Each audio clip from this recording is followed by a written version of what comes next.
Lëvizja vetëvendosje ka kërkuar nga paneli zgjedhor për ankesa dhe parashtresa që t'i anuloj rezultatet e votimit me post dhe ta urdhëroj Komisionin Qendror të Zgjedhjeve që ta përsërisë votimin. Kjo u bë përmes një ankese që e parashtroi në PZAP me të cilën ky subjekt politik konsideron se procesi zgjedhor jashtë vendit që u bë përmes postës ka qenë i manipuluar. Në ankesën 6 faqeshe, vetëvendosje ka prezantuar disa prova që sipas saj dëshmojnë qartë parregullsitë e evidentuara, të cilat pretendon se janë të kundërligjshme dhe e kanë senuar integritetin e procesit zgjedhor. Janë identifikuar elemente të shumta që provojnë qartazi parregullsitë e evidentuara mbi mënyrën e plotësimit të fletvotimeve, numrat e kandidatëve të shënjuar në mënyrë të përqendruar, formën e fletvotimeve, formën e shënjimit të fletvotimeve, e të cilat më shumë i ngjasojnë votimit kolektiv të personave të tjerë në emër të votuesve sesa votimit individual. Po ashtu, vetëvendosje dyshon se është bërë ndërhyrje e organizuar edhe me mënyrën e regjistrimit të votuesve nga jashtë. Kanë evidentuar se në disa raste deri në 22 herë është bërë regjistrimi i personave me email të njëjtë e deri në 49 herë regjistrimi me numër të njëjtë telefoni. Tutje dyshohet se është përsëritur shumë herë edhe numri unik i aplikimit. Vetëvendosje dyshon se LDK u rrit dhe konstaton se rezultati nuk ka të bëjë me trupën elektorale të kësaj partie, por me një dorë tjetër.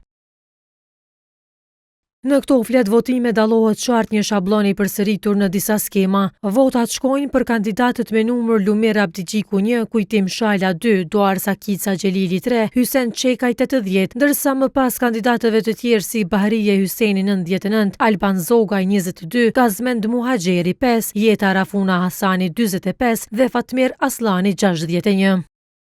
Sekretari i përgjithshëm i LVV-s Alim Rama ka thënë se argumentet që i kanë listuar janë prova të mjaftueshme se procesi i votimit me post ka qenë i manipuluar.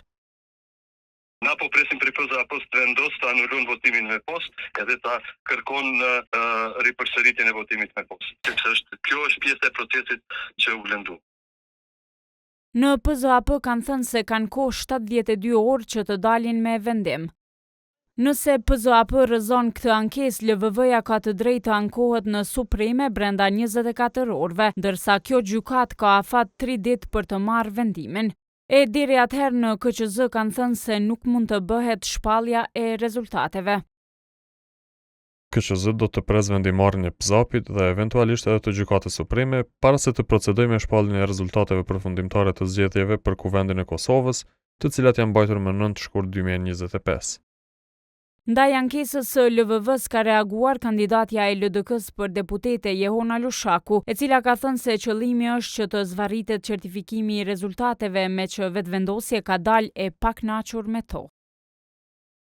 Arsyeja është e thjeshtë, po ka numra ashtu siç donte. E pra mendësia absolute 500.000 zemrave nuk ja doli. E ta shturen me kontestu procesin e zgjedhjeve. Është e dukshme që rritja e LDK-s është pengesa kryesore për ta.